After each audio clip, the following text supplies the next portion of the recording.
Hello there. In the quiet highlands of central Mexico, the bones of a great and silent city lie sleeping under the sun. It is a place of immense stone pyramids and a long, wide avenue that seems to point directly to the heavens. What was it like to live and dream in Teotihuacan, the place where the gods were born? And so our journey begins, not with a king or a great battle, but with a design, a grand, cosmic blueprint laid out upon the earth. Before a single stone was set for a home, before the first plumes of cooking smoke rose into the dry highland air, there was a plan. Teotihuacan was not a city that grew by chance, like a wild tree sprouting from a seed dropped by the wind. No, it was conceived, envisioned as a single, monumental work of art, a mirror of the cosmos built by human hands. It's a thought that can quiet the mind, isn't it? To imagine the sheer will, the shared belief required to create something on such a scale. Imagine yourself standing on a nearby hill, looking down into the valley around 2,000 years ago. You would not see a random collection of huts and pathways. Instead, you would see the beginnings of a vast and perfect grid, stretching for miles in every direction. The entire city, which would one day cover more than 8 square miles, was oriented on this grid. It's a feature so precise, so unwavering, that it feels almost modern, yet its purpose was rooted in a deeply ancient understanding of the world. The primary axis of this grid was oriented about 15.5 degrees east of true north. This wasn't an error or a casual alignment. It was a deliberate sacred choice. Scholars have wondered for generations about this specific angle. Some believe it aligned with the rising of the Pleiades star cluster, a celestial event of great importance in many Mesoamerican cultures. Others suggest it marked the position of the setting sun on specific ritually significant days of the year, perhaps days that governed the planting and harvesting cycles. Whatever the reason, this alignment meant that the city itself was a kind of massive astronomical instrument, a clock and a calendar built of stone and earth, forever tying the lives of its inhabitants to the rhythmic dance of the sun, the moon, and the stars. The foundation of this grid was 2 great avenues that crossed at the city's heart. The most famous, the Great North-South Artery, is known to us today as the Avenue of the Dead. We will walk its length together soon enough. The other, an east-west avenue that is less prominent today, but was equally important then, divided the city into 4 immense quarters, or quadrants. This 4-part division is a recurring theme in Mesoamerican cosmology, representing the 4 cardinal directions, the 4 corners of the universe. To live in Teotihuacan was to live within this cosmic map, to have your home, your workshop, and your temple all placed within a sacred geography. It was a constant, quiet reminder that your existence was part of a much larger, divinely ordered pattern. This rigid planning extended even to the flow of water. Beneath the plastered floors of the city, engineers laid out a complex network of underground drains and canals, all conforming to the master grid. They tamed the San Juan River, which once meandered through the valley, forcing it into a straight, man-made channel that ran perfectly parallel to the east-west avenue. This was not just for flood control. It was an act of imposing cosmic order upon the natural world, a statement of humanity's power to shape the environment to match its celestial beliefs. The city's very structure was a form of communication, a silent language spoken in stone. Every street, every plaza, every building was a part of this grand, geometric sentence. The relentless repetition of the grid, the endless right angles, would have created a powerful sense of order and control. As you walked through the city, you would have been constantly guided by its unyielding structure. There were no winding, organic lanes that followed the contours of the land. Instead, there were long, straight streets, enclosed on either side by the high, windowless walls of the city's apartment compounds. The effect might have been somewhat disorienting, a maze of identical-looking corridors, but it was a maze with a divine purpose. This uniformity was a social tool, as much as an architectural one. It suggested a society with a powerful central authority, one capable of mobilizing immense labor and enforcing a singular city-wide vision for generations. It whispered of a collective identity that overshadowed the individual, a sense that everyone was a part of this vast, interconnected urban machine. And yet, within this rigid framework, as we shall see, there was incredible diversity and vibrant life. The grid was the canvas, but the people who lived within it painted a rich and complex masterpiece. It was a world of profound contrasts, of strict order and bustling life, of celestial alignment and the earthy scent of wood smoke and damp earth. This grid was the skeleton of the metropolis, the bones upon which the flesh and spirit of the city grew. It's a testament to a people who looked to the heavens for their blueprint, and then, with incredible effort and unwavering faith, carved that blueprint into the very surface of the earth, creating a sacred city that was truly a home for the gods and for hundreds of thousands of people who lived in their powerful, ordered shadow. From the grand abstract concept of the city's grid, let's now drift down from that imaginary hillside and place our feet upon the ground. Let's find ourselves on the city's main artery, its great ceremonial heartline. We call it the Avenue of the Dead, a name given to it by the later Aztec people who found the city in ruins and believed the great mounds lining the avenue were the tombs of kings. But for the Teotihuacanos, its name is lost to time. Perhaps it was called the Sun Avenue or the Divine Road. Whatever its name, it was the central stage for the city's public life. A vast open-air temple that stretched for more than a mile and a half, a river of plaster and stone flowing through the heart of the metropolis. Imagine standing at its southern end, perhaps near the area we now call the Citadel, and looking north. The avenue unfolds before you, a breathtaking spectacle of architectural planning. It is not flat. It rises and falls in a series of gentle, carefully constructed levels, an effect that would have been profoundly dramatic. As you walked north, great pyramids and temple platforms would slowly rise into view, then sink away, only to be replaced by even grander structures farther on.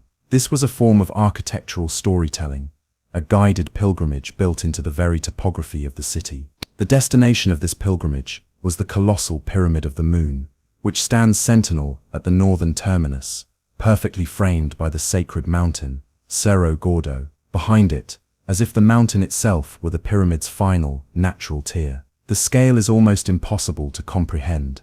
The avenue is nearly 150 feet wide in most places, a vast expanse that would have been filled with people on ceremonial days. The flanking platforms and temples were covered in smooth lime plaster, lightly painted in deep reds and brilliant whites, gleaming under the bright highland sun. It would have been a dazzling, almost overwhelming sight, a stark contrast to the muted, earthy tones of the surrounding valley. This was a space designed to make the individual feel small, to inspire awe and reverence for the power of the city and its gods. What was its purpose? It was undoubtedly a processional way, the stage for the great religious rituals and ceremonies that punctuated the Teotihuacan calendar. Imagine the sound of it, the slow rhythmic beat of drums echoing off the high temple walls, the chant of priests, the soft hiss of sandals on plaster, the scent of burning copal incense, a sweet piney fragrance hanging heavy in the air. Great processions of priests and city leaders, adorned in elaborate costumes of feathers, jade and shells, would have moved slowly along its length. Perhaps they carried effigies of their deities, or led sacrificial victims to the great pyramids. The common people would have watched from the plazas and the tops of the flanking platforms, a massive audience for these sacred dramas. The avenue connected the city's most important religious and political precincts. At its center was the Citadel, a vast sunken square that likely housed the city's rulers, and contained the stunning temple of the feathered serpent. To the north stood the unrivaled Pyramid of the Sun, the third largest pyramid in the world, and finally, the Pyramid of the Moon, the dramatic endpoint of the sacred journey. It was, in essence, a microcosm of the Teotihuacan world. It began near the domain of earthly rule and agriculture, and progressed northward towards the mountains and the celestial supernatural realm. Walking the Avenue of the Dead was a journey from the profane to the sacred, a physical act of moving closer to the gods. But it was more than just a ceremonial space.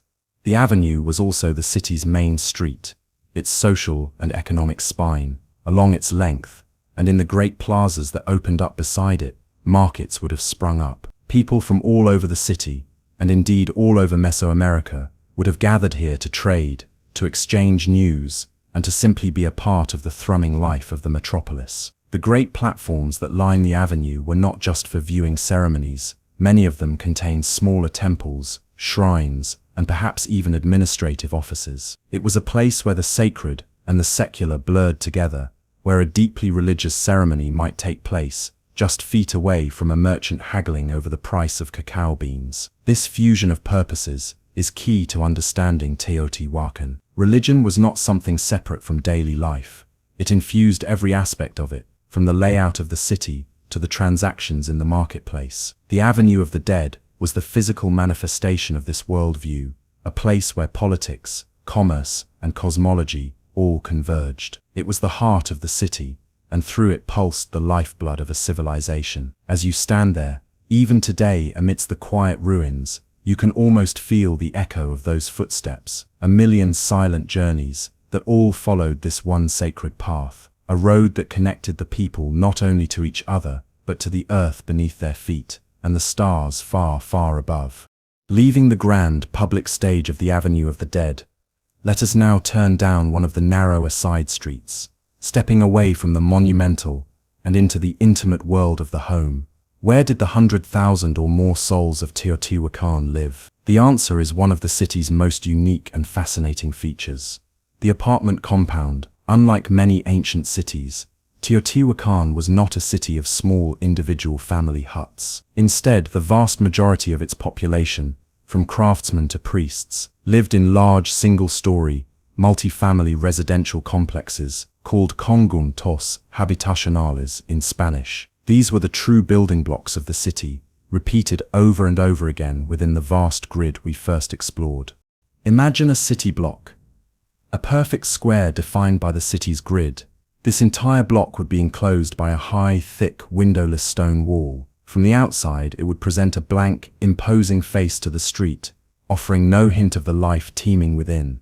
These walls provided security and privacy, separating the domestic world from the public one. To enter, you would pass through a single narrow doorway, a threshold that led you from the rigid order of the city's streets into a complex, maze-like interior. Inside, you would not find a single large space, but a carefully planned labyrinth of rooms, open-air patios, and porticoed hallways, all interconnected. A typical compound might house anywhere from 60 to over 100 people, likely members of an extended family or a corporate group bound by kinship and a common craft. Each compound was a miniature, self-contained neighborhood, a world unto itself.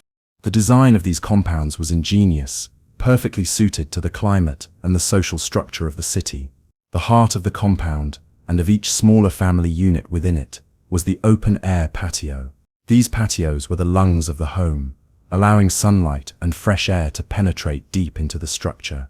They were the centers of domestic life, where food was prepared, children played, and rituals were performed. Often, in the center of the main patio, there was a small altar or shrine, reinforcing the idea that the sacred was not confined to the Great Pyramids, but was also present in the heart of the home. The patios also served a crucial function in water management. Their floors were sloped gently towards a central drain, which channeled precious rainwater into the city's subterranean drainage system, a beautiful example of how everyday life was integrated with the city's sophisticated infrastructure. Surrounding these patios were the living quarters. The rooms themselves were often dark and cool, providing a welcome respite from the intense highland sun. They had flat roofs made of wooden beams, covered with earth and plaster, which would have provided excellent insulation. Light entered not through windows in the outer walls, but from the doorways opening onto the bright sunlit patios. This inward-facing design created a profound sense of community and enclosure. Life was lived collectively, in the shared spaces of the patios and hallways. What is truly remarkable is the quality of these dwellings. Even the compounds of common artisans were solidly built of stone and mortar, with smooth, plastered floors and walls, and many of these walls were not left bare. They were covered in stunning murals, the same artistic tradition we see in the great temples, but here depicting scenes and symbols relevant to the lives of the inhabitants. A potter's compound might have murals related to water deities, while a featherworker's home might be adorned with images of brilliantly plumed birds. This tells us that art and beauty were not luxuries reserved for the elite. They were an integral part of everyday life for many of Teotihuacan's citizens. These compounds were not just places to sleep.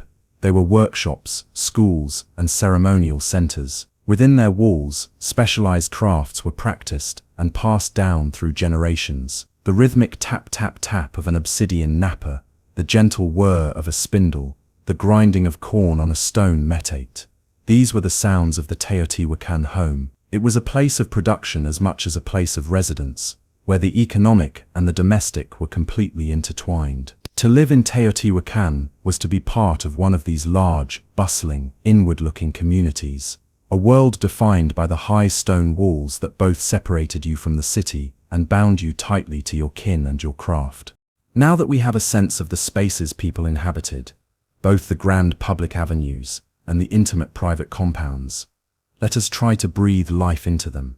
Let's imagine a day, a single ordinary day in the life of a common family living in Teotihuacan around the year 400 AD. The first light of dawn would be creeping over the eastern mountains, casting the silent, colossal pyramids into sharp silhouette. Within the cool, dark rooms of an apartment compound, a family begins to stir. There is no sudden clamor, but a slow, rhythmic awakening. The air is cool and thin, as it always is in the high valley before the sun truly takes hold.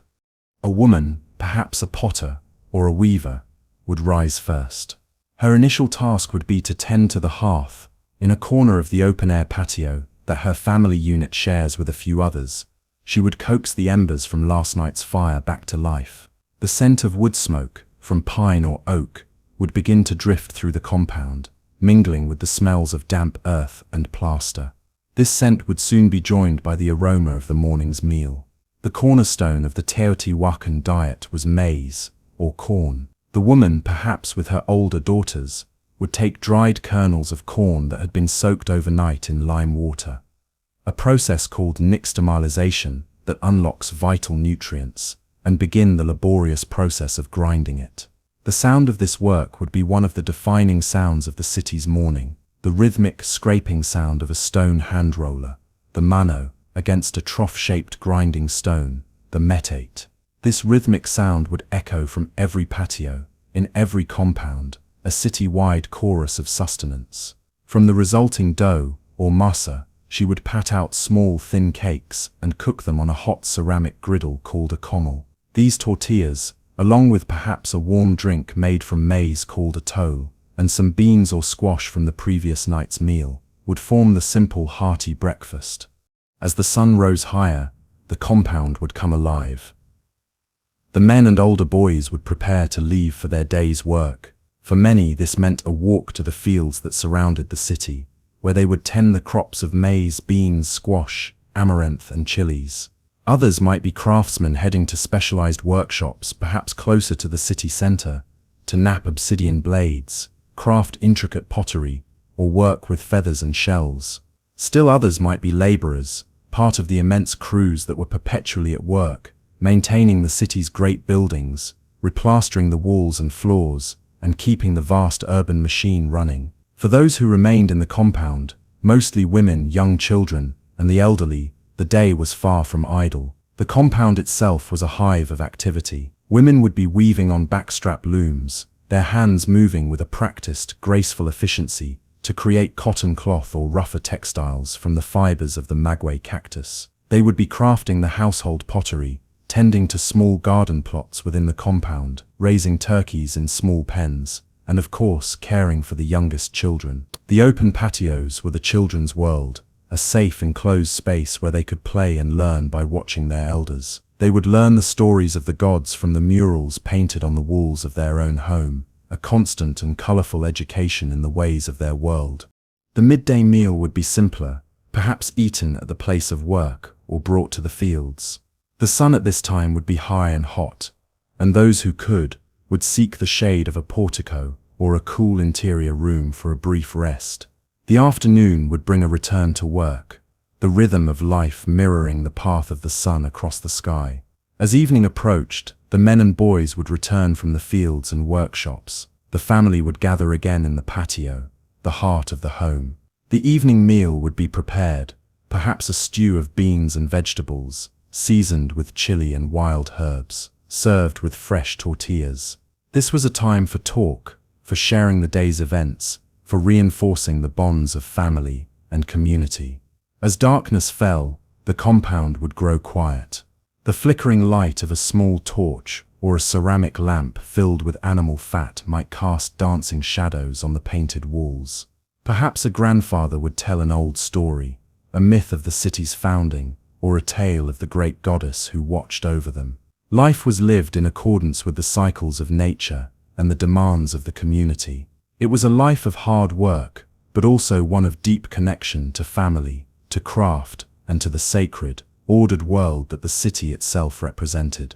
And as the family finally settled down to sleep on their woven reed mats or patates, the silence of their dark room would be part of the immense collective quiet of a city of 100,000 souls, all sleeping within the protective embrace of their high compound walls, under the watchful eyes of the same distant silent stars. Let's stay within the warm firelit heart of the apartment compound for a little while longer, and listen to the gentle rhythmic sounds of the kitchen. The story of a people is so often told in the food they eat, in the patient, daily rituals of transforming the gifts of the earth into sustenance. The cuisine of Teotihuacan was the foundation of its strength, a simple yet profoundly nourishing diet that fueled the builders of pyramids and the artists of delicate murals. It was a diet born of the Mexican highlands, a testament to thousands of years of agricultural wisdom. As we've seen, the sacred trinity of Mesoamerican life was maize, beans, and squash. These three crops, grown together in a system called the milpa, supported each other in the field and complemented each other perfectly on the plate, providing a complete protein. The preparation of maize, as we touched upon, was the central defining task of every household. The nixtamalization process, soaking the kernels in an alkaline solution of lime or wood ash, was a remarkable feat of ancient chemistry. It softened the tough outer hull of the corn, making it easier to grind, but more importantly, it released the niacin and amino acids within the corn, making it far more nutritious. Without this crucial step, a society so heavily reliant on maize would have suffered from devastating nutritional deficiencies. This was knowledge passed down from mother to daughter for countless generations, a piece of culinary wisdom as important as any architectural blueprint. The daily, hours-long work of grinding the softened corn on the meto was a shared labor, often performed by several women together.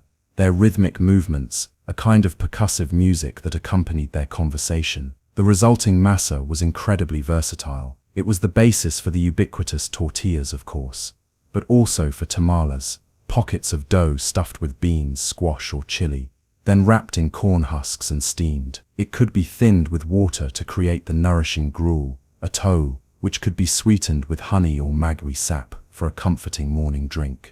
But the Teotihuacan diet was much richer than just the Three Sisters. The valley and the surrounding hills provided a wide variety of other foods. Amaranth, a hardy grain with a nutty flavor, was another important staple, its seeds ground into flour or popped like corn. Chili peppers, in all their varieties, were essential, not just for their fiery heat, but for the complexity of their flavors and their high vitamin content. Tomatoes and tomatillos would have added a tangy brightness to stews and sauces, and from the great maguey cactus, or agave, came a wealth of resources. Its sweet sap, aguamiel, could be drunk fresh or fermented to create a mildly alcoholic beverage called polka, a drink likely central to social gatherings and certain rituals. The tough fibers of its leaves were used for making rope and cloth, and the heart of the plant could be roasted for days in an underground pit, becoming a sweet and tender delicacy. The prickly pear cactus, or nopal, provided both its fleshy pads, which were cooked as a vegetable, and its sweet fruit, the tuna. It was a landscape of abundance, if you knew how to see it. Protein came not only from beans, but also from hunting and resourceful husbandry. The small hairless dogs we see depicted in some ceramic art were likely a source of meat raised for food, much like pigs in other cultures. Turkeys were domesticated and kept in the compounds, providing both meat and eggs. The people of Teotihuacan also hunted for deer, rabbits, and gophers in the surrounding hills, and they were wonderfully resourceful when it came to smaller creatures. Insects such as grasshoppers and ants would have been toasted and eaten, providing a crunchy, protein-rich supplement to the diet. And from Lake Texcoco, not far to the south, came fish, waterfowl, and a truly unique ingredient, a blue-green algae called spirulina. This algae was harvested from the lake's surface, dried into cakes, and was an incredible source of protein and vitamins, a kind of ancient superfood. The tools of the kitchen were simple but effective. Volcanic stone was shaped into the essential manos and metates, as well as into three-legged bowls called molcajetes, which were used with a stone pestle to grind chilies and other ingredients for sauces. The ancient ancestor of the modern mortar and pestle, pottery crafted within the compounds themselves, provided a wide array of cooking vessels, storage jars, drinking cups, and serving plates. These were not just functional objects, they were often beautifully decorated, another example of how art and utility were woven together in the fabric of daily life. Preparing and sharing food was the ultimate communal act. It was the rhythm that structured the day, the work that bound families together, and the foundation upon which the entire magnificent city was built. It was a quiet, daily miracle, the alchemy of turning sunlight, earth, and water into the energy that carved a cosmos onto the surface of the world. The bustling life of the city, the chorus of grinding stones, the fires in 1,000 hearths, all of it depended on the steady, reliable abundance of the fields that surrounded the great metropolis. Teotihuacan did not rise from a vacuum. It grew from the rich volcanic soil of its valley, a landscape that its people understood with profound intimacy and shaped with remarkable ingenuity. To truly understand the city, we must walk out beyond its plastered walls, past the last of the apartment compounds, and into the sun-drenched agricultural lands that were its lifeblood. The valley of Teotihuacan was not naturally a lush paradise. It's a high-altitude basin with a long dry season and frosts that can threaten crops. The success of the city was therefore a triumph of human engineering, a testament to their ability to manage water and maximize the productivity of their land. One of the most brilliant agricultural techniques they likely employed, especially in the marshy areas closer to the southern lakes, was the use of chinampas, often called floating gardens. This term is a little misleading.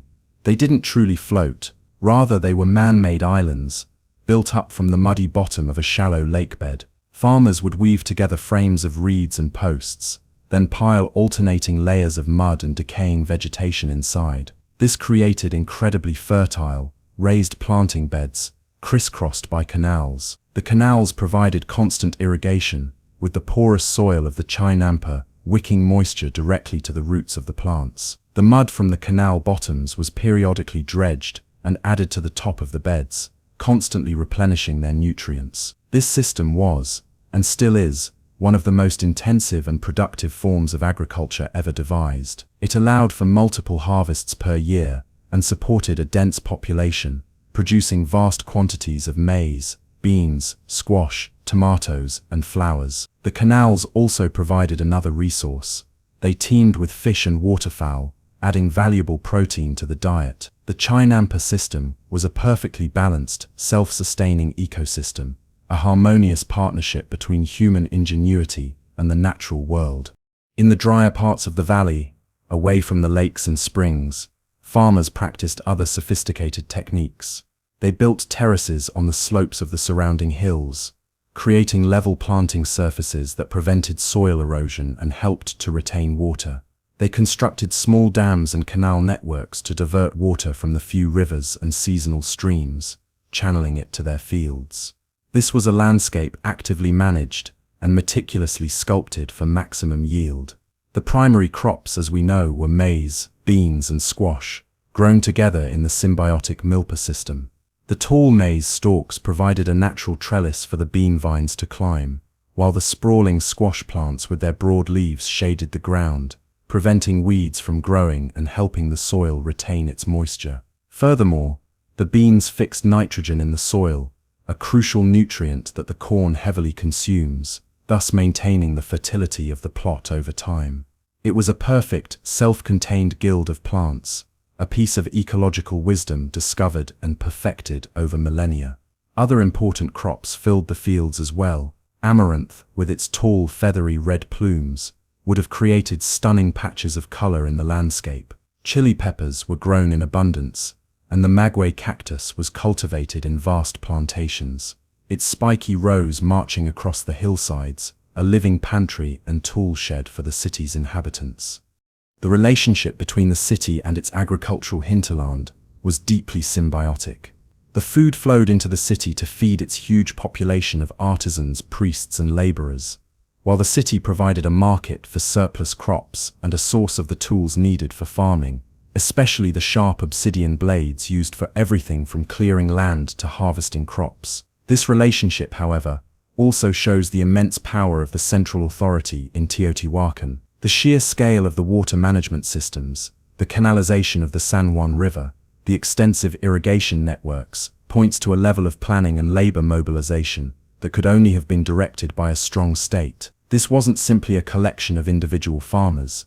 It was a centrally managed agricultural landscape, designed to support a metropolis. The spiritual world also permeated the fields. Rituals would have marked every stage of the agricultural cycle, from the planting of the first seed to the final harvest. Shrines were likely located near important springs, or on hilltops overlooking the valley. The deities who controlled the rain, the sun, and the fertility of the earth, figures like the great storm god, a precursor to the Aztec Tlaloc, would have been honored with offerings to ensure their continued benevolence. Farming was not merely a practical activity, it was a sacred duty, a collaboration with the gods to sustain the world. It was this deep understanding of their environment, this ability to transform it through both hard labor and sacred practice, that allowed the people of Teotihuacan to build a city that for centuries was the largest and most powerful in the Americas. The pyramids were built not just on foundations of stone, but on a foundation of countless golden kernels of maize. In any great city, ancient or modern, the control of water is the secret to life. It is a story of balance, of gathering and storing enough of it for drinking and farming, while also safely channeling away its excess to prevent flooding and disease. For Teotihuacan, a metropolis of over 100,000 people in a semi-arid valley with distinct wet and dry seasons, this challenge was immense. Their solutions were a marvel of engineering, a hidden network of arteries and veins that ran beneath the city's skin, as vital to its existence as the Grand Avenue of the Dead that ran across its surface. This system reveals, perhaps more than any other feature, the incredible foresight and collective effort of the city's planners. One of the most dramatic acts of water engineering was the taming of the San Juan River. This river originally meandered naturally through the center of the valley where the city would be built. The city's planners, in their quest for cosmic order, could not allow such a chaotic natural element to disrupt their perfect grid. So they undertook the monumental task of rerouting it. They dug a massive artificial channel, straight as an arrow that aligned perfectly with their celestial grid. This canalized river flowed directly through the heart of the city, passing right through the center of the Citadel compound. This was an incredible feat, requiring the movement of enormous quantities of earth and the construction of stone embankments. It was a powerful statement of the Teotihuacanos' ability to impose their will upon the landscape, transforming nature to fit their sacred design. This main channel then fed into a larger network of canals that distributed water throughout the city, likely for agricultural use in urban gardens and for various workshop activities that required water, such as plaster making and pottery. Equally important was the management of rainfall. During the summer rainy season, torrential downpours could quickly flood the city. To prevent this, the Teotihuacanos designed an intricate and comprehensive drainage system that was built into the very fabric of the city from its inception. Almost every structure, from the grandest pyramid to the most humble apartment compound, was designed to manage water. The large open plazas and the interior patios of the residential compounds were all meticulously sloped. Their smooth, plastered surfaces acted like giant funnels, collecting the rainwater and directing it towards small stone-lined drains. These drains then fed into a larger, unseen subterranean network. Imagine a hidden city of tunnels and conduits running beneath the floors of the buildings and the pavement of the streets. These underground channels, some large enough for a person to crawl through, were all carefully graded to use gravity to carry the stormwater away, eventually emptying it into the canalized San Juan River and out of the city. This system was so effective that it kept the city free from damaging floods and the pools of stagnant water that can breed disease. a major factor in the city's ability to sustain such a large, dense population for centuries. It was a form of sanitation and public health infrastructure that was centuries ahead of its time. The system also speaks to the collective mindset of the city's inhabitants. The drains from one apartment compound had to connect perfectly to the drains of its neighbors, and those to the larger street drains. The entire city was a single, integrated water management machine. This required an incredible degree of cooperation and central planning. Every new building had to be constructed in accordance with the master plan for the city's drainage. This is further evidence of a powerful state or governing body that could not only conceive of such a system, but also enforce its implementation across the entire 8-square-mile metropolis. The water itself was of course seen as a sacred force. The great storm god, often depicted with goggle eyes and fangs, was one of the most important deities in the Teotihuacan pantheon. He was the bringer of the life-giving rains that nourished the crops, but he could also be a destructive force, unleashing violent storms and floods. The city's water management system can be seen as a way of honoring and controlling this divine power. By channeling the water, by imposing order upon it, the Teotihuacanos were entering into a partnership with this powerful deity, showing their respect while also ensuring their own survival. The sound of water would have been a constant presence in the city, the rush of rain on plastered patios, the gurgle of water disappearing into a drain, the steady flow of the great canals. It was the quiet, constant pulse of the city, a testament to the ingenuity of a people who understood that their monumental stone world could only survive if they paid careful attention to the most fluid and essential of elements. As the sun rises over the city, and the farmers head out to the fields, a different kind of work begins within the high walls of the apartment compounds. This is the hum of production, the sound of a city that was not just a ceremonial center, but a great industrial powerhouse. The sheer size and organization of Teotihuacan allowed for a level of craft specialization rarely seen in the ancient world. People were not just farmers who made things in their spare time. They were full-time, dedicated artisans, masters of a single craft, whose skills were the engine of the city's economy and the source of its immense influence across Mesoamerica. This specialization was the key to Teotihuacan's prosperity. Let's wander through the city's neighborhoods, away from the ceremonial core. Here, entire compounds, entire districts were dedicated to specific trades. This organization was no accident.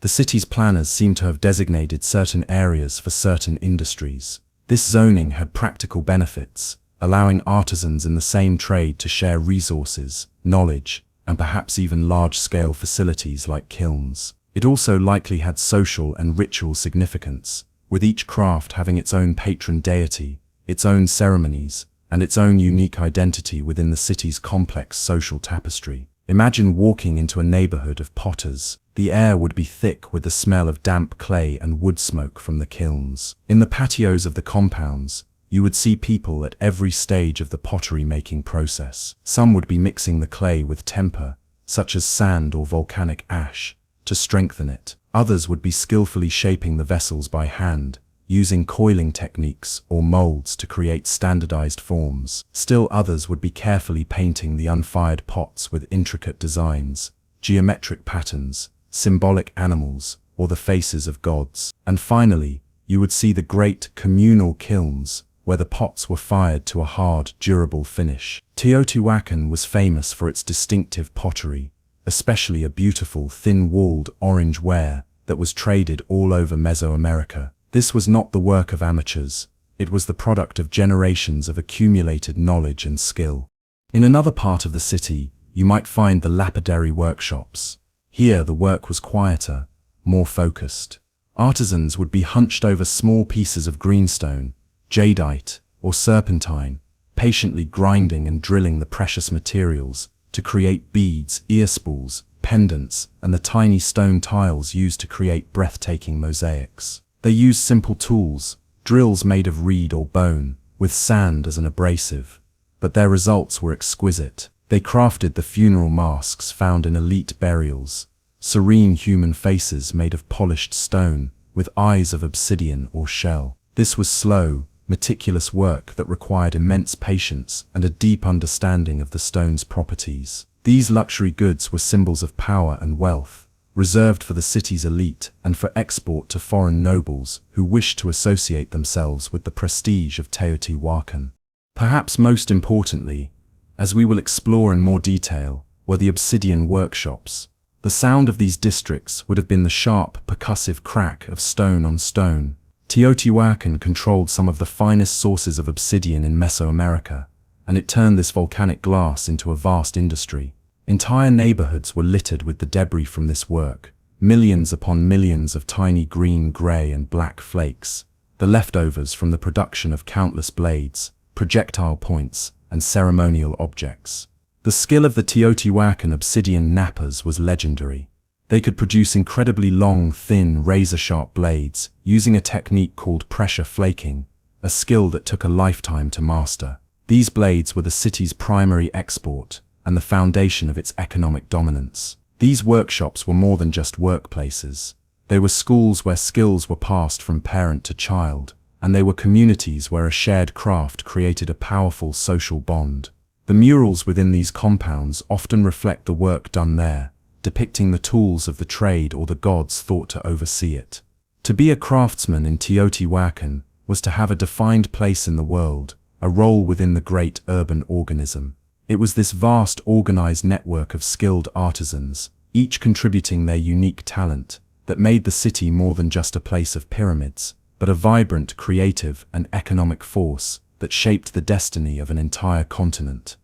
Of all the crafts practiced in the bustling workshops of Teotihuacan, none was more important, more foundational to the city's power and wealth, than the working of obsidian. This material, a naturally occurring volcanic glass, was the steel of the ancient Americas. It is formed when molten lava cools so rapidly that crystals cannot form, resulting in a glass-like substance that is incredibly hard, and when fractured, produces the sharpest edge known to man. An edge many times sharper than a modern surgical scalpel. Teotihuacan was blessed by geology, situated near two of the most significant obsidian sources in all of Mesoamerica, a source of high-quality gray obsidian at Otumba, and more importantly, a source of unique, beautiful green obsidian from Pachuca. The control of these two sources gave Teotihuacan a near monopoly on the most vital raw material of its time. The city did not just control the mines, it transformed the raw material into a massive state-controlled industry. Raw chunks of obsidian, or large prepared cores, were brought from the mines to the city. Here, in hundreds of dedicated workshops concentrated in specific neighborhoods, an army of highly skilled artisans set to work. The scale of this production is staggering. Excavations of these workshop sites have revealed dense layers of obsidian debitage, the waste flakes from production that are several feet thick in places, containing literally millions of fragments. This was industrial-scale production, far beyond what was needed for the city's own use. Teotihuacan was arming and equipping not just itself, but a vast part of the Mesoamerican world. The workshops produced a range of tools. The most common were prismatic blades. Using a sophisticated technique involving a chest-held tool called a crutch, a master craftsman could apply immense controlled pressure to a carefully prepared obsidian core, peeling off incredibly long, thin, uniform blades. These blades were razor-sharp, and were the all-purpose cutting tool of the day, used for everything from preparing food and working hides to delicate ritual bloodletting.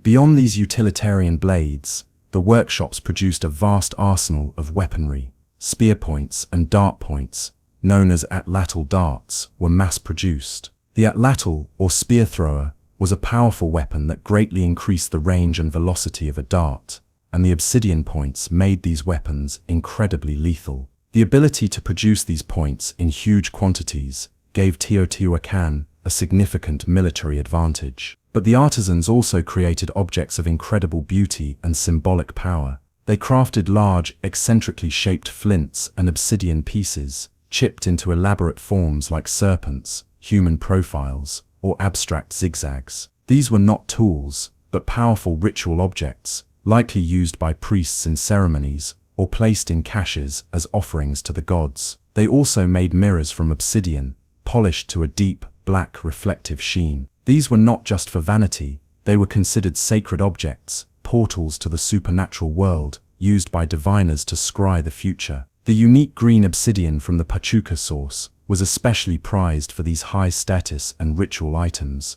its beautiful translucent green color making it almost gem-like. The organization of this industry tells us a great deal about the structure of Teotihuacan society.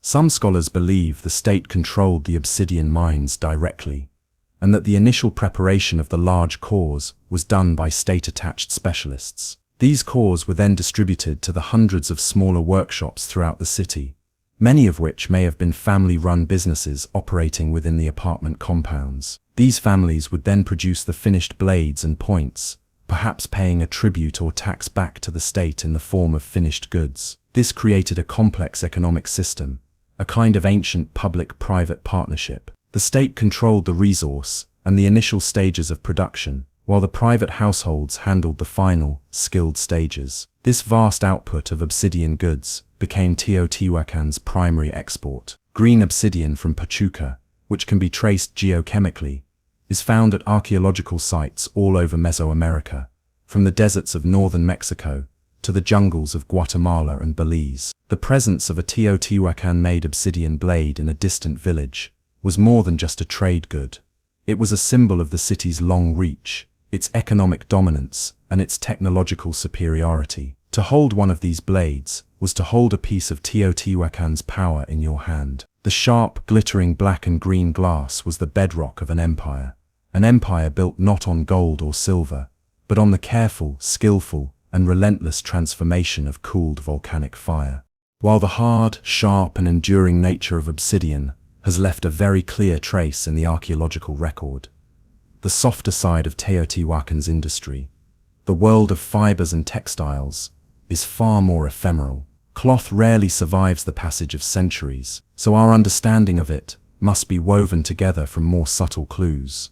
The discovery of spindle whorls and weaving tools, the impressions of fabric left on pottery, and most vividly, the detailed depictions of clothing shown in the city's glorious murals and on its small ceramic figurines. From these fragments, a rich and colorful picture emerges, one that reveals that textiles were not just for warmth and modesty, but were a vital part of the economy, social identity, and religious expression. The primary fibers used were cotton and various plant fibers from the maguey and yucca plants. Cotton, which does not grow in the high, cool valley of Teotihuacan, had to be imported, likely from the warmer coastal regions. It was a luxury good, and its transformation into thread was a laborious process. The raw cotton had to be cleaned and carded, then spun into thread using a simple but effective tool, the drop spindle. This was essentially a thin wooden stick weighted at one end, with a small fired clay disc called a spindle whorl. Thousands of these small decorated whorls have been found throughout the city, a testament to the fact that spinning was a constant, ubiquitous activity, likely performed by women in their spare moments throughout the day. A woman could spin thread while walking, while watching her children, or while talking with her neighbors in the patio. The gentle whir of the spindle would have been another of the city's constant domestic sounds. The fibers from the maguey cactus were more readily available. The tough leaves were soaked and scraped to extract long, strong fibers, which were then spun into a rougher thread suitable for making nets, bags, sandals, and more utilitarian clothing. The thread was then woven into cloth on a backstrap loom, a simple and portable device that has been used in Mesoamerica for thousands of years. The loom consists of two main bars. One is tied to a post or a tree, and the other is attached to a strap that goes around the weaver's back. By leaning forward or backward, the weaver can control the tension of the vertical threads. The warp, the horizontal threads, the weft are then passed through the warp using a wooden shuttle. It is a physically demanding process, requiring great skill and concentration to create a tight, even weave.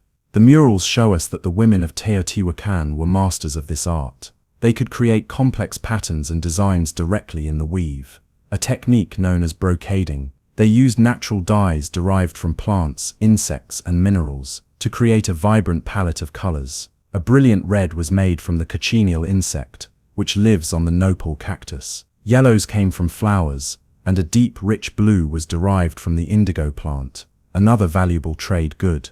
Clothing in Teotihuacan was a clear indicator of social status, gender, and occupation. Common men typically wore a simple loincloth, and perhaps a cloak, or tilma, knotted over one shoulder, especially in the cool mornings and evenings. Women wore a wraparound skirt and a blouse-like upper garment called a quechquemitl, a distinctive poncho-like garment that is still worn in some parts of Mexico today. These basic garments would have been made from maguey fiber or plain cotton. The elite, however, wore spectacular and elaborate outfits. The murals show priests and nobles dressed in large, intricately decorated cotton mantles, covered in feathers, shells, and embroidered symbols. They wore elaborate headdresses that were towering constructions of precious feathers, especially the long, iridescent green tail feathers of the quetzal bird, which had to be imported from the distant cloud forests of southern Mesoamerica. These headdresses were not just decorative, they were powerful symbols of authority and divine connection. Warriors, too, had their own distinct attire, including padded cotton armor that was surprisingly effective at stopping the obsidian-tipped darts of their enemies. They wore helmets carved to look like the heads of coyotes, eagles, or jaguars, perhaps to channel the power of these formidable animals. Textiles were not just clothing, they were a canvas for communicating a person's place in the cosmic and social order. Every color, every pattern, every symbol woven into a piece of cloth held meaning. A mantle was not just a mantle, it was a statement of who you were, what you did, and what God you served. It was a fragile, beautiful, and deeply personal part of the identity of every person who called the great city of Teotihuacan home. With all of these goods being produced, shimmering obsidian blades, stacks of vibrant pottery, bolts of colorful woven cloth, and a surplus of food from the fertile valley. Where did it all go? The answer lies in the heart of the city, in the great, bustling marketplaces that were the nexus of Teotihuacan's economic life. While the Avenue of the Dead was the city's ceremonial spine, the marketplace was its thrumming, beating heart. Archaeologists believe a massive open space, now called the Great Compound, located directly across the avenue from the citadel, was the city's main marketplace. It was a vast, formally planned complex, with large plazas and surrounding rooms that likely served as storerooms and administrative offices. Let's imagine this space on a market day. It would be a dizzying, overwhelming spectacle of sights, sounds, and smells. The huge plaza would be crowded with thousands of people from every corner of the city and the surrounding countryside. Farmers would be sitting on reed mats behind neat piles of their produce, mounds of red tomatoes, green chilies and yellow squash, baskets of beans and amaranth, and stacks of fresh tortillas. Potters would have their wares spread out, the sun gleaming on the smooth orange surfaces of their pots and plates. Obsidian workers would display their sharp, glittering blades, carefully bundled together. Weavers would hang their colorful textiles, creating a vibrant tapestry of reds, blues, and yellows. The air would be filled with the chatter of a dozen different languages and dialects, the cries of vendors advertising their goods, the smell of cooking food from small food stalls, and the earthy scent of produce and people. It would be a place of incredible energy and diversity. The economy of Teotihuacan did not use money in the way we do. It was a system based on barter and tribute. A farmer might trade a basket of beans for a new cooking pot. A craftswoman might exchange a finely woven belt for a set of obsidian blades for her kitchen. However, some goods served as a kind of currency, a standardized medium of exchange for more valuable transactions. Cacao beans, the source of chocolate, were highly prized and had to be imported from the tropical lowlands. They were light, portable, and valuable, and were often used to make purchases. Fine textiles, too, could serve as a form of wealth. The value of goods was determined by a complex, culturally understood system based on the rarity of the raw materials, the amount of labor involved, and the skill of the artisan. The state likely played a significant role in regulating the market, perhaps with officials present to resolve disputes, check weights and measures, and collect taxes on the goods being sold. The rooms surrounding the Great Compound may have been where these officials worked, and where tribute goods, collected from conquered territories or paid by resident craftsmen, were stored. But the flow of goods did not stop at the city's edge. Teotihuacan was the hub of a vast, continent-spanning trade network. This was a trade of epic proportions, carried out not on wheeled vehicles or by pack animals, as neither were used in Mesoamerica, but on the backs of human porters, known as tlamims. These hardy traders traveled in long caravans, following ancient footpaths that stretched for hundreds, even thousands of miles. They journeyed south into the dense jungles of the Maya region, east to the Gulf Coast, and west towards the Pacific. From Teotihuacan, they carried the city's signature products, the mass-produced obsidian tools and weapons, the elegant thin orange pottery, and perhaps fine textiles. These were the exports that fueled the city's economy and spread its influence. In return, the caravans came back laden with the exotic raw materials and luxury goods that the city's elite craved and its artisans needed. From the Maya lands came the brilliant green feathers of the quetzal bird and the tough, spotted pelts of the jaguar, both essential for the regalia of priests and nobles. From the Gulf Coast came rubber, used to make balls for the ritual ball game, and the sacred cacao beans. From distant coastal areas came seashells of all shapes and sizes, which were used to make jewelry, trumpets, and inlays. Greenstones, like jadeite, were imported from as far away as the Motagua Valley in Guatemala. This constant, two-way flow of goods was like a great circulatory system, with Teotihuacan as its heart, pumping its manufactured goods out to the extremities and drawing in the raw, precious lifeblood of the wider world. This economic power was inseparable from its cultural and political power. The trade networks were not just for goods, they were conduits for ideas, for artistic styles, and for religious beliefs, all of which radiated outward from this great, central metropolis.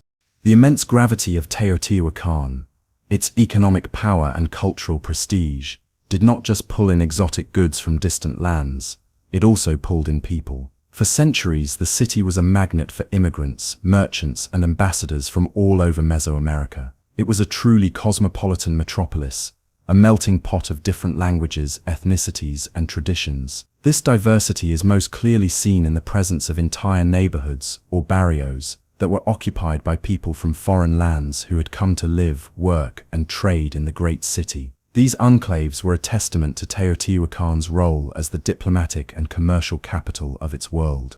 One of the most well-studied of these foreign quarters is the barrio of the Zapotec people, who came from the region of Oaxaca, far to the south. In the western part of the city, archaeologists have found a distinct neighborhood that feels like a piece of Oaxaca transplanted into the heart of Teotihuacan. The people who lived here built their homes in the typical Teotihuacan apartment compound style, conforming to the city's rigid grid. But within these compounds, they maintained their own distinct traditions. They built stone-lined tombs beneath the floors of their patios, a classic Zapotec burial custom that is very different from the typical Teotihuacan practice of burying the dead in simple pits. Within these tombs, they placed their deceased relatives along with pottery made in a pure Zapotec style, including distinctive urns depicting their own deities. They even brought their own writing system with them, carving Zapotec glyphs on stone monuments within their neighborhood. This tells us that they were not simply assimilated into Teotihuacan society. They were a distinct self-governing community, maintaining their own language, religion, and customs, all while living and working within the larger framework of the host city. They were likely ambassadors, merchants, and craftsmen who managed the trade and diplomatic relations between the two powerful states of Teotihuacan and Monte Alban, the Zapotec capital. Their presence suggests a formal, state-level relationship, a kind of ancient embassy.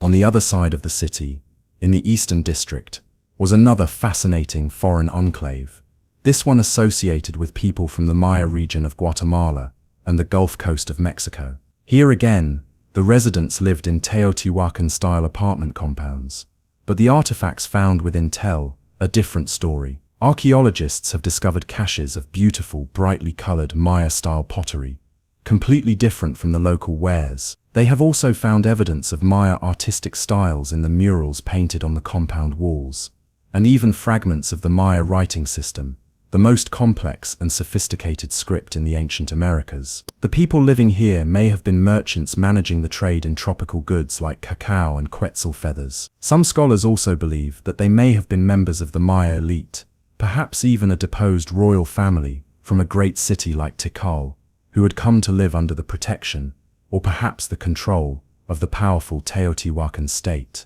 The existence of these enclaves paints a picture of a surprisingly tolerant and cosmopolitan city. The rulers of Teotihuacan clearly allowed these foreign groups to maintain their cultural identities. This was likely a very pragmatic strategy. By providing a safe and stable home for foreign merchants and diplomats, the city could better manage its crucial long-distance trade relationships and its complex political alliances. These neighborhoods were the hubs of international commerce and diplomacy, the places where different worlds met. Imagine the conversations in the patios of these compounds, where the languages of Teotihuacan, Oaxaca, and the Maya lands would have mingled. Imagine the exchange not just of goods but of ideas, of technologies, of religious beliefs, and of political strategies. These foreign quarters were the vital contact points, the synapses, in the great neural network of Mesoamerica. They made Teotihuacan a true world city, a place where you could see the faces, hear the voices, and touch the products of a dozen different civilizations, all gathered together in the shadow of the Great Pyramids.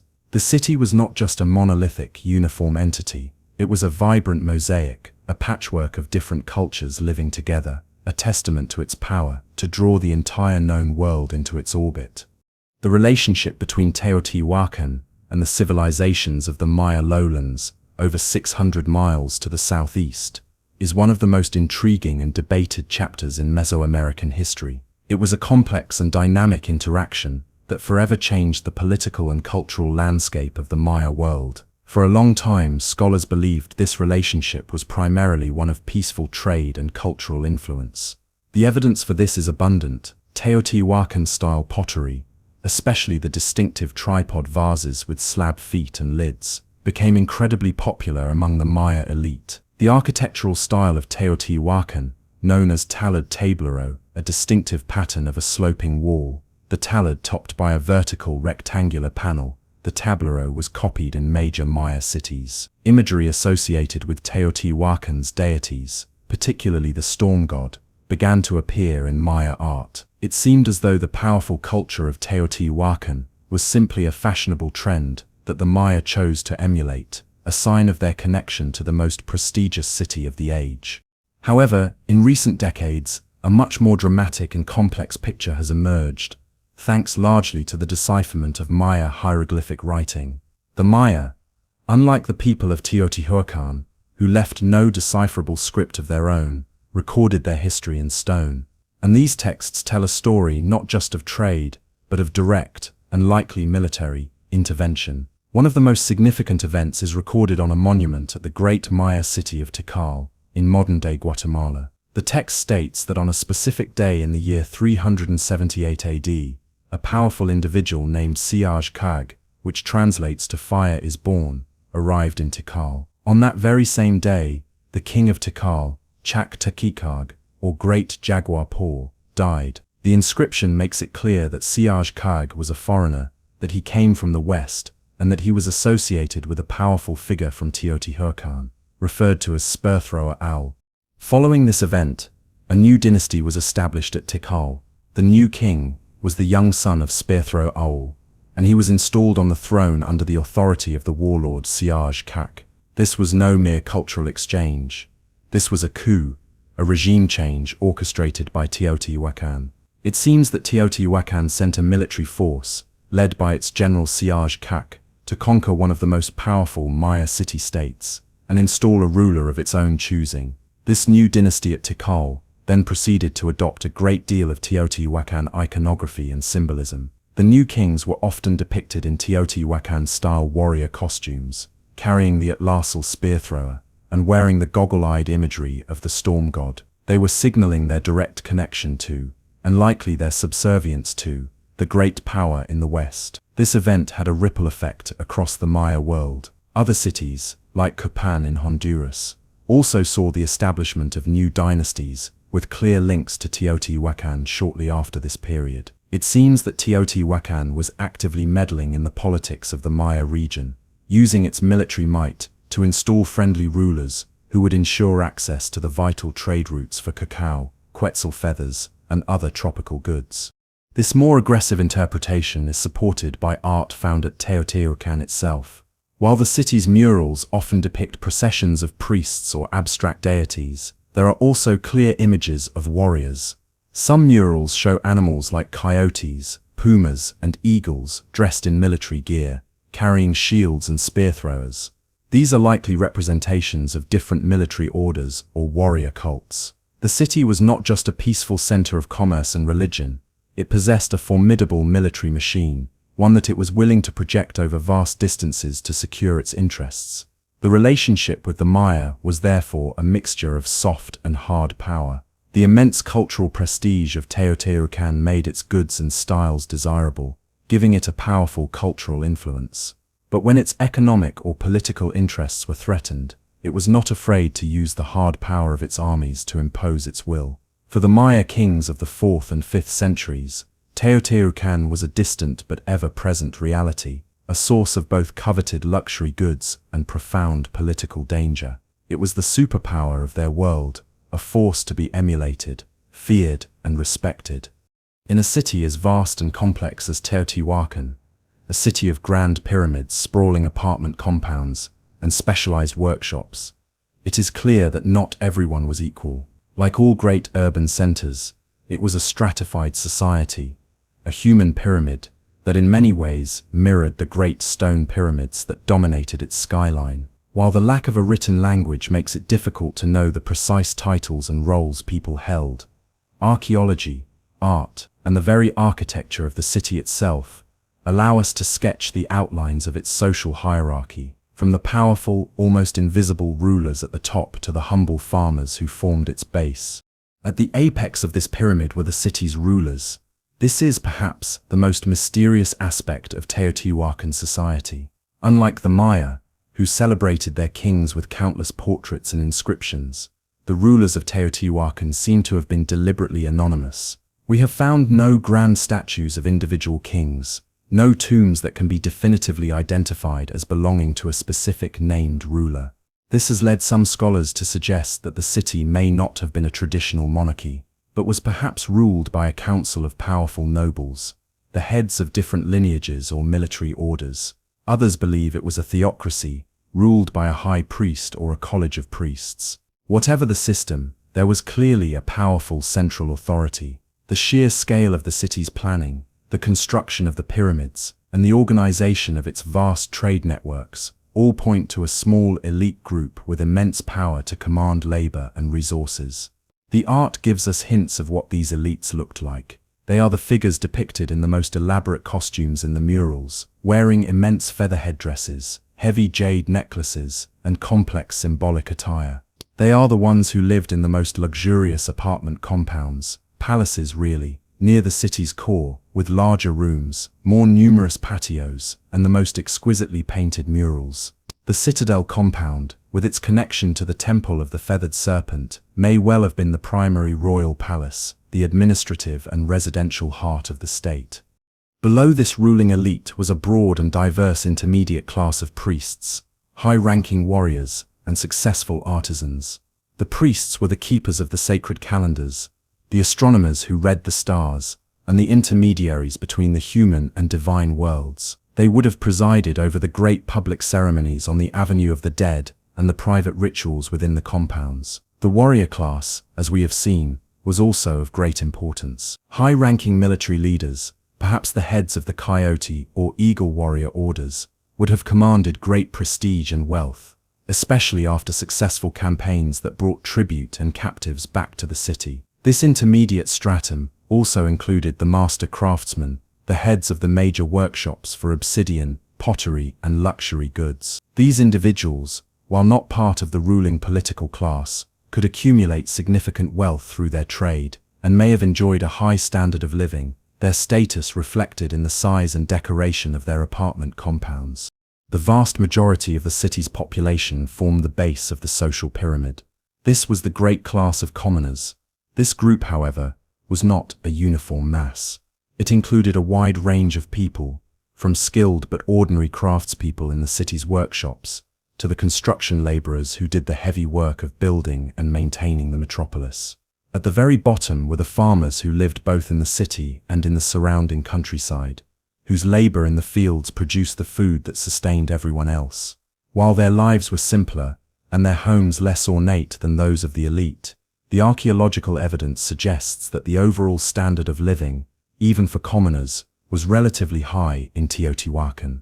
The well-built apartment compounds provided solid, private housing for all, and the abundance of food from the highly productive agricultural system meant that most people were well fed. This relatively high standard of living for the common populace may have been one of the keys to the city's long-term stability. It was a society with clear and rigid class divisions, but one that also seemed to provide a basic level of security and prosperity for the majority of its citizens, ensuring their continued participation in the great collective project of the city. Everyone had their place, from the godlike figures at the top to the farmer in the field, all working together to maintain the cosmic order that the city itself so powerfully embodied. Let us step out of the bright sun of the plazas and into the cool, painted interiors of the city's buildings. For it is here, on the smooth, plastered walls of temples, palaces, and even common apartment compounds, that the people of Teotihuacan left their most vibrant and enigmatic messages. The city was a canvas, and its mural art is a window, albeit a sometimes cloudy one, into its soul, its beliefs, and its vision of the cosmos.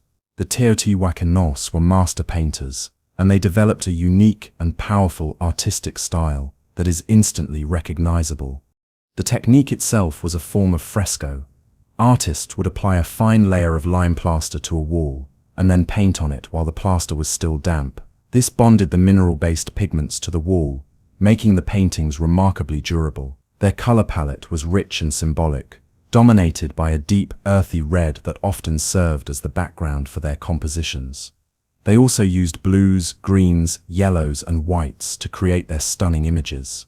The style is not naturalistic or realistic in the way we might think of it. It is highly stylized and symbolic. The figures are flat, depicted in profile, and are defined by bold, clear outlines, a style that has been compared to modern comic books or graphic novels. There is little sense of depth or perspective. This was not a lack of skill. It was a deliberate choice. The goal was not to replicate the world as it appeared to the eye, but to depict the underlying structure of the cosmos, the world of the gods, myths, and sacred energies. The subject matter of the murals is vast and complex. In the great temples and elite compounds, we see grand processions of priests or nobles. They walk in stately lines, scattering seeds or incense from decorated pouches. Their headdresses elaborate constructions of feathers and divine symbols. Animals are a common theme, but they are rarely just animals. Coyotes, pumas, and eagles are often shown dressed as warriors, carrying weapons and shields, likely representing military orders. The feathered serpent, a powerful deity associated with creation and fertility, slithers across many walls. Spiders, owls, and jaguars, creatures of the night and the underworld, also feature prominently, reminding the viewer of the ever-present supernatural forces that governed life and death. The most famous and complex mural is found in an apartment compound called Tepantitla. Here, a vast mural depicts what many believe to be the paradise of the storm god.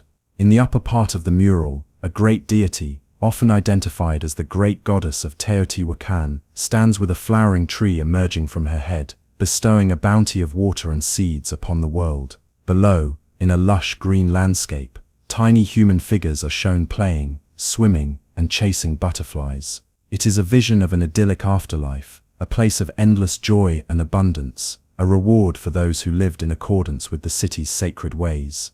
But murals were not confined to the elite. Many of the humbler artisan compounds also had painted walls. These murals were often simpler, but no less meaningful. They might depict the tools of a particular craft, or the patron deity who was thought to oversee that work. This shows that art was not a luxury.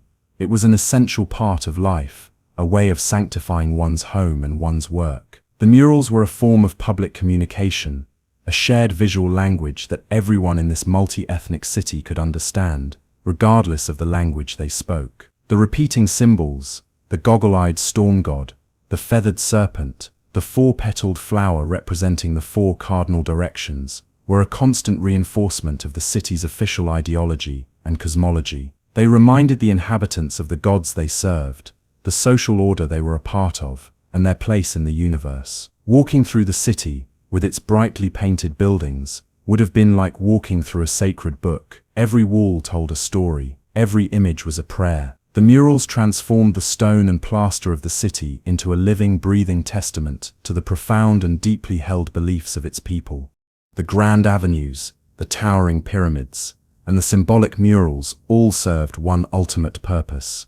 They were the stage and the backdrop for the city's rich and constant cycle of religious rituals and ceremonies. For the people of Teotihuacan, the world was a living, breathing entity, animated by powerful and often dangerous supernatural forces. The gods were not distant or abstract. They were present in the rain that fell, the corn that grew, and the fire that warmed the hearth. Maintaining a proper relationship with these forces through ritual was not just a matter of belief, it was a matter of survival. The continuation of the world depended on it.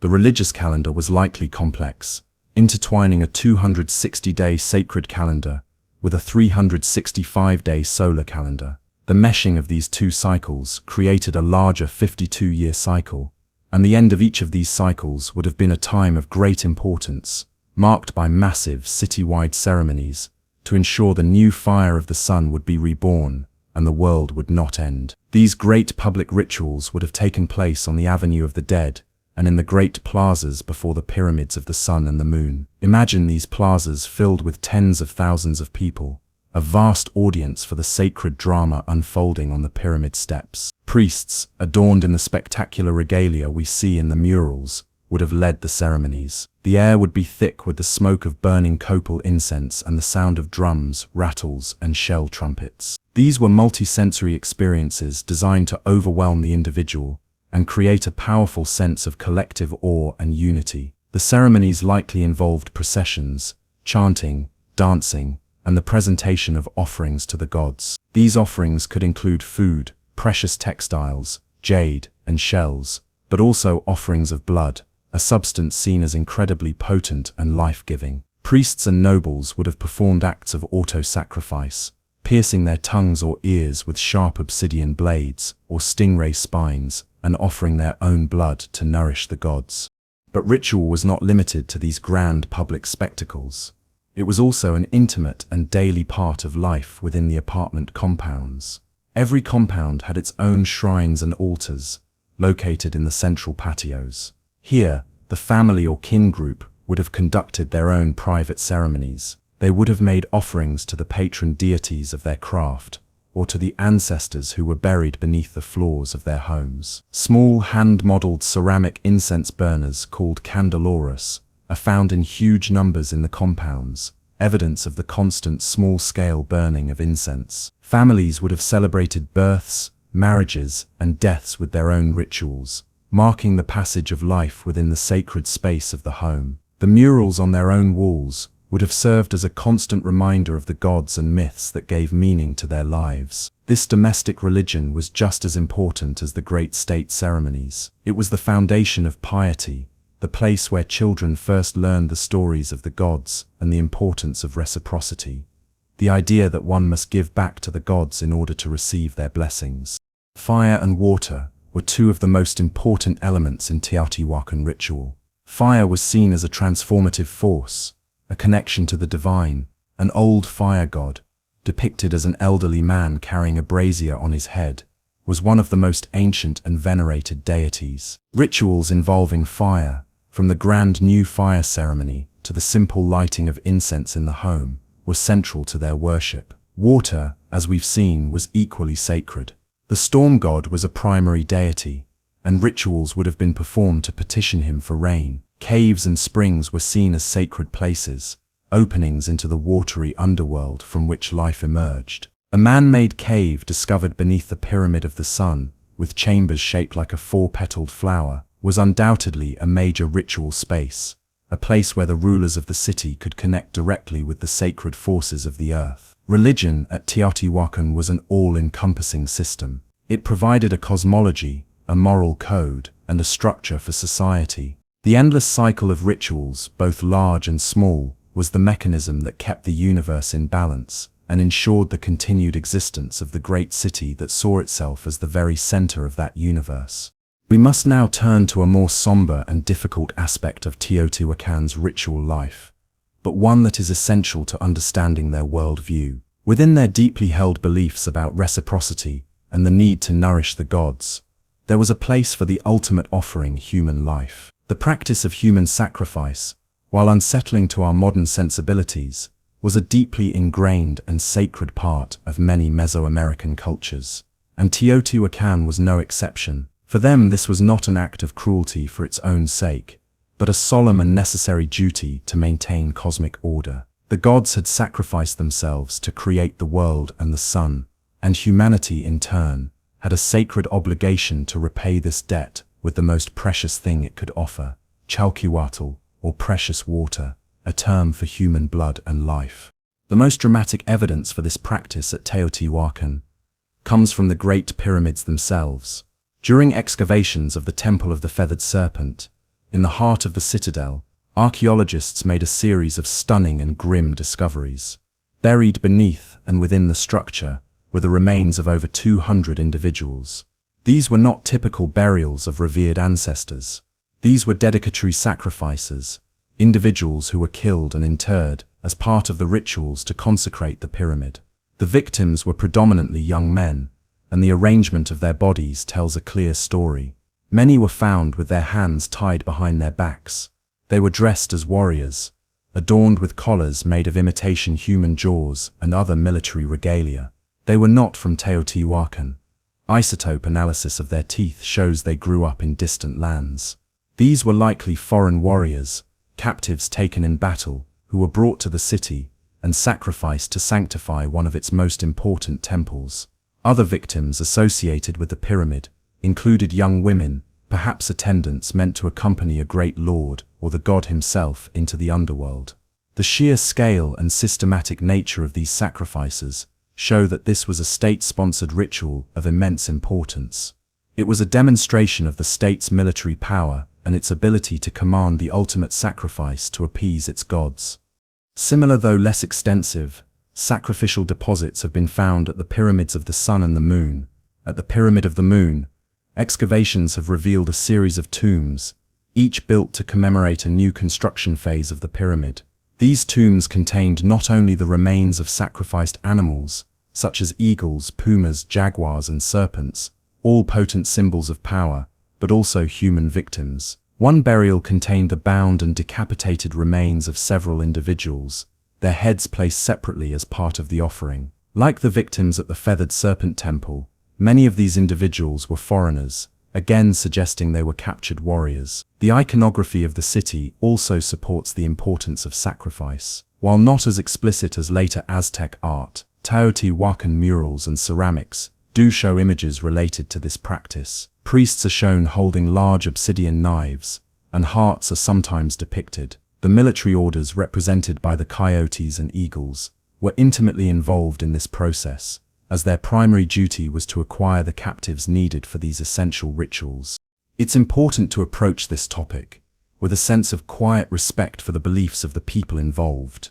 For the Teotihuacanos, these acts were not a celebration of death, but a powerful affirmation of life. The universe was seen as a precarious and finely balanced system. The sun might not rise, the rains might not come, the corn might not grow, if the gods were not properly fed and honored. The sacrifice of a human life, especially that of a valiant warrior from an enemy state, was thought to release a powerful burst of life energy that would nourish the gods and ensure the continuation of the world for everyone. The victims themselves may have been seen as messengers to the gods, transformed through the act of sacrifice into semi-divine beings. It was the most profound and powerful transaction a human society could make with the cosmos, a terrifying but necessary part of the sacred duty to keep the world turning. The Great Pyramids, gleaming in the sun, were not just monuments of architectural genius. They were also fed by blood, built upon a foundation of sacrifice that, in the minds of their builders, guaranteed the very existence of their universe. After a life lived within the ordered world of Teotihuacan, what happened when that life came to an end? The way a society treats its dead reveals a great deal about its beliefs concerning the soul, the afterlife, and the relationship between the living and the deceased. At Teotihuacan, Death was not seen as a final ending, but as a transition, a journey to another plane of existence. And the dead, particularly one's ancestors, were not gone. They remained a powerful and active presence within the family and the community, a belief system that is reflected in their burial customs. For the vast majority of Teotihuacan's population, the final resting place was right back where life had begun within the apartment compound. The dead were typically buried in simple pits, dug through the plastered floors of the rooms or the open patios. They were usually laid to rest in a flexed or fetal position, perhaps symbolizing a return to the womb of the earth and the hope of rebirth. They were often wrapped in a textile shroud and buried with a few simple grave goods. These were not treasures of gold and jade, but personal and meaningful items for the journey to the afterlife. A woman might be buried with her weaving tools and spindle hools, a craftsman with his obsidian blades, and almost everyone was buried with a few ceramic vessels, likely containing food and water to sustain them on their journey. These humble burials, repeated thousands upon thousands of times beneath the floors of the city, created a unique and powerful relationship between the living and the dead. The ancestors were literally underfoot. Their physical remains were a constant presence in the daily life of the household. As a family gathered around the hearth in the patio, they were also gathering above the graves of their parents, their grandparents, and their great-grandparents. This physical proximity fostered a deep and continuous bond. This practice suggests a powerful form of ancestor worship. The ancestors were not feared ghosts to be avoided. They were revered members of the lineage who had simply passed into another state. They were believed to be able to intercede with the gods on behalf of their living descendants. The small altars found in the patios of the compounds were likely used not just to make offerings to the gods, but also to the ancestors. Families would have fed their ancestors by leaving them offerings of food and drink, and perhaps sought their guidance in times of trouble.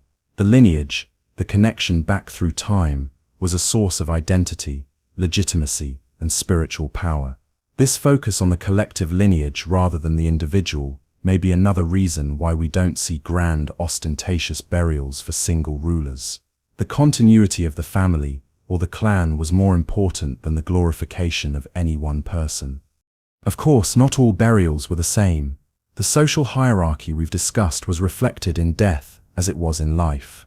While most burials were simple, the elite were laid to rest with much richer offerings. Their graves might contain more numerous and finer ceramic vessels, objects made of precious greenstone and jade, and elaborate clothing. Some of the most elaborate non-sacrificial burials were found not in isolated tombs, but still within residential compounds, suggesting that even high-status individuals were seen as part of a larger kin group. The funerary masks, made of polished stone with shell and obsidian inlays, were likely placed over the faces of these deceased elites, transforming them into idealized divine ancestors. However, the most distinct burial practices, as we've seen, belong to the foreign communities. The Zapotec people, in their barrio, maintained their tradition of constructing formal, stone-lined tombs with painted walls, a clear statement of their distinct cultural identity even in death. This tolerance for different funerary customs further highlights the cosmopolitan nature of the city. For the people of Teotihuacan, life was a journey within a sacred, ordered city. Death was simply the next phase of that journey, a passage into the earth from which all life came, and from which the ancestors continued to watch over, guide, and protect the living who walked on the floors above them. For many years, the prevailing image of Teotihuacan was that of a peaceful priestly center, a city whose influence spread primarily through trade and the appeal of its powerful religion. The serene, abstract nature of its art seemed to support this view.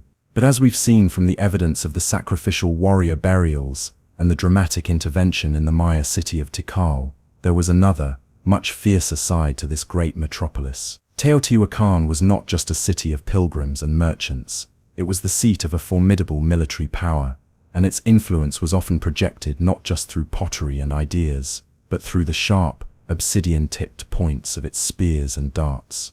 The evidence for this military might is woven throughout the city's art and archaeology. The murals, while often depicting priests, are also filled with images of armed figures and powerful predators. We see processions of coyotes, pumas, and eagles dressed in warrior costumes. They wear headdresses, carry rectangular shields decorated with symbols, and brandish atlatls and clubs. These are not simply animals, they are representations of different military orders, elite warrior societies that formed the core of the Teotihuacan army. The jaguar, in particular, was a symbol of military prowess and shamanic power, and warriors who identified with the jaguar were likely among the most feared. Ceramic figurines also depict warriors in full battle gear, giving us a clearer picture of what they looked like. They wore padded cotton armor, which was lightweight and surprisingly effective. They wore helmets, sometimes simple conical caps, and sometimes elaborate constructions carved to look like the heads of predatory animals. Their primary offensive weapon was the atlatl, or spear thrower. This simple device, essentially a stick with a hook at one end, acted as an extension of the throwing arm, allowing a warrior to hurl a short, obsidian-tipped dart with incredible force and accuracy, far exceeding the range and power of a simple hand-thrown spear. This technology gave the Teotihuacan army a significant advantage in long-range combat. For close-quarters fighting, they used short swords or clubs edged with razor-sharp obsidian blades. The state's control over the obsidian industry was the foundation of its military power. The ability to mass-produce hundreds of thousands of uniform projectile points meant that Teotihuacan could field and supply large, well-equipped armies. The military was not a haphazard militia.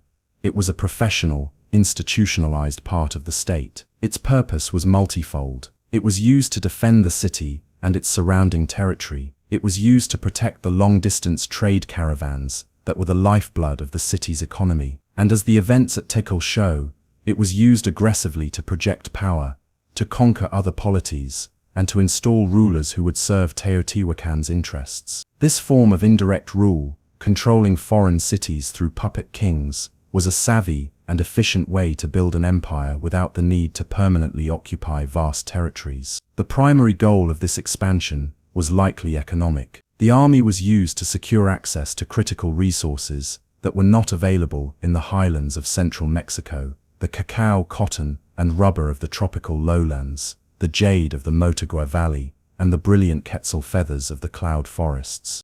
Warfare itself also had a deep ritual and religious dimension. The ultimate goal of a battle was not necessarily to kill the enemy on the battlefield, but to take them captive. These captives, as we saw in the sacrificial burials, were the most precious offerings that could be made to the gods.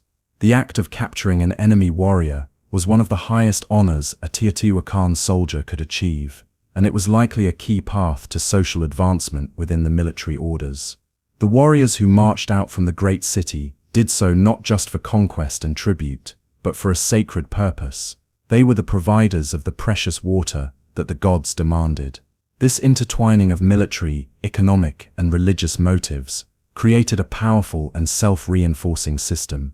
Military conquest secured trade routes and tribute, which made the city wealthy. It also provided captives for sacrifice, which was believed to keep the gods happy and the cosmos in balance. The fierce, disciplined armies of Teotihuacan were the engine of this empire, the force that allowed a single city to dominate the political and economic landscape of Mesoamerica for centuries. And so we come to the final quiet mystery. After more than 5 centuries as the dominant political, economic, and religious power in Mesoamerica, the great city of Teotihuacan fell, but its end was not like that of many other ancient empires, a story of conquest by a rival power. There is no evidence that the city was overthrown by foreign invaders. Instead, sometime around the year 550 AD, the city seems to have collapsed from within. The end was violent and sudden. Archaeological evidence shows that the great temples and palaces along the Avenue of the Dead, the very heart of the state's power, were systematically burned and destroyed. But this was not random destruction. The apartment compounds where the common people lived were largely untouched. This suggests not a foreign invasion, but a targeted internal uprising, an act of desecration by the city's own people, or a faction within it, aimed squarely at the ruling elite and the state religion they represented. What could have caused such a catastrophic collapse? There is no single answer, and scholars believe it was likely a combination of several interlocking factors, a perfect storm of pressures that finally broke the foundations of this once unshakable society. One major factor may have been environmental. The city and its large population placed an immense strain on the surrounding landscape. The constant demand for wood to burn for cooking, heating, and most importantly, for firing the vast quantities of lime plaster needed to cover the city's buildings, led to widespread deforestation. This deforestation would have caused massive soil erosion, reducing the productivity of the agricultural land that the city depended on. A period of prolonged drought, which paleoclimatic evidence suggests may have occurred around this time, would have been devastating to a society already on the brink of an ecological crisis. Famine and malnutrition may have become widespread, weakening the population and eroding their faith in the rulers and priests, whose primary duty was to ensure the benevolence of the gods and the fertility of the land. This environmental stress was likely compounded by social and political problems. The rigid hierarchical structure of the city, which had been a source of strength for centuries, may have become a source of weakness. The ruling elite may have become increasingly demanding in their requirements for tribute and labor, even as the resources to support them were dwindling. The complex system of craft specialization and long-distance trade was fragile. If the trade routes were disrupted, perhaps by the rise of rival powers in other regions, the flow of essential goods and the wealth they generated would have dried up, causing economic instability. The common people, facing hardship and starvation, may have finally lost faith in a ruling class that seemed unable to solve the crisis and that continued to live in luxury. The final burning of the temples may have been an act of profound disillusionment, a violent rejection of the gods and the leaders who had failed them. After this violent event, the city was not completely abandoned, but it entered a period of rapid decline. The population shrank dramatically. People continued to live on in some of the apartment compounds for a time, but the central authority was gone. The great city, the center of the world, began to crumble. Its grand buildings were looted, and it slowly began to be reclaimed by nature. By the time the Aztecs arrived in the Valley of Mexico some 700 years later, Teotihuacan was a city of silent, earth-covered hills. They were so awed by its scale that they believed it could not have been built by mortals, but must have been the work of giants, the very place where the current world was created. And so they gave it the name we use today, Teotihuacan, the birthplace of the gods. And perhaps they were right. It was a place where a new kind of world was created. A world of cities, of states, of empires. Though its people are gone, and its original name is lost to the wind, the silent monumental city they left behind continues to whisper its story, a timeless and poignant reminder of the incredible rise and the mysterious, quiet fall of one of the greatest civilizations the world has ever known.